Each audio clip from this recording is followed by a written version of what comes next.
మాజీ మంత్రి రోజాపై జనసేన పార్టీ రాష్ట్ర కార్యదర్శి ఆకేపాటి సుభాష్ని ఫైర్ అయ్యారు. చంద్రబాబు పవన్లను విమర్శించే అర్హత రోజాకు లేదని మండిపడ్డారు. రోజాను విమర్శించాలన్న సంస్కారం అడ్డొస్తుందని తీవ్ర ఆగ్రహం వ్యక్తం చేశారు.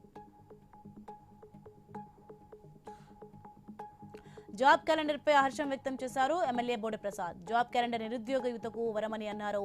యువతకు 20 లక్షల ఉద్యోగ కల్పనే లక్ష్యంగా కూటమి ప్రభుత్వం పనిచేస్తుందన్నారు. కరీంనగర్ జిల్లా నేదనూరులో శిలాఫలకం ధ్వంసం చేయడంపై సర్పంచ్ కనకం లక్ష్మీ కుమరయ్య సీరియస్ అయ్యారు. ఈ ఘటనలో బండారి రమేష్ పై చర్యలు తీసుకోవాలని పోలీసులకు ఫిర్యాదు చేశారు.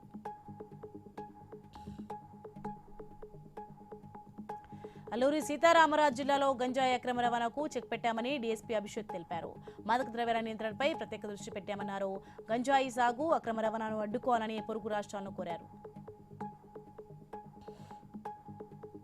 అంబేద్కర్ కోనసీమ జిల్లా కుందాలపల్లిలో శ్మశాన వాటిక రహదారి వివాదం ఉద్రిక్తతకు దారితీసింది. మృతదేహాన్ని అంత్యక్రియలకు తీసుకెళ్తుండగా 2 వర్గాల మధ్య ఘర్షణ జరిగింది.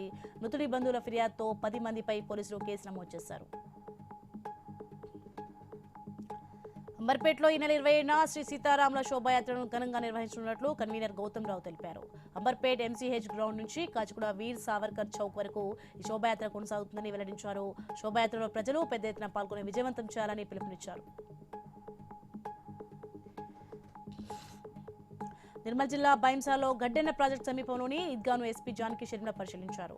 రంజాన్ సందర్భంగా ఈద్గా వద్ద బందోబస్తు ఏర్పాట్లపై ఆరా తీశారు. బైంసాలో ఎలాంటి అవాంఛనీయ ఘటనలు జరగకుండా గట్టి బందోబస్తు ఏర్పాటు చేస్తున్నట్లు తెలిపారు.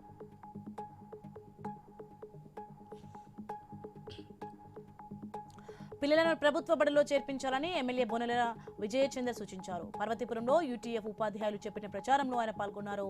కార్పొరేట్ స్థాయిలో విద్యను అందించేందుకు ప్రభుత్వం అన్ని వసతులను కల్పిస్తుందని తెలిపారు.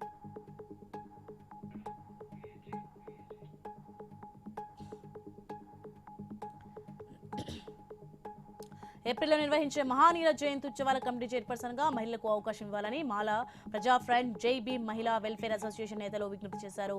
అంబేద్కర్ ఆశయాలను తుంగలో తొక్కుతున్నారని ఆగ్రహం వ్యక్తం చేశారు.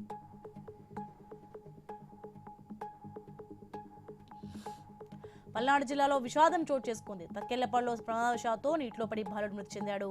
పోలీసులు కేసు నమోదు చేసుకుని దర్యాప్తు చేపట్టారు.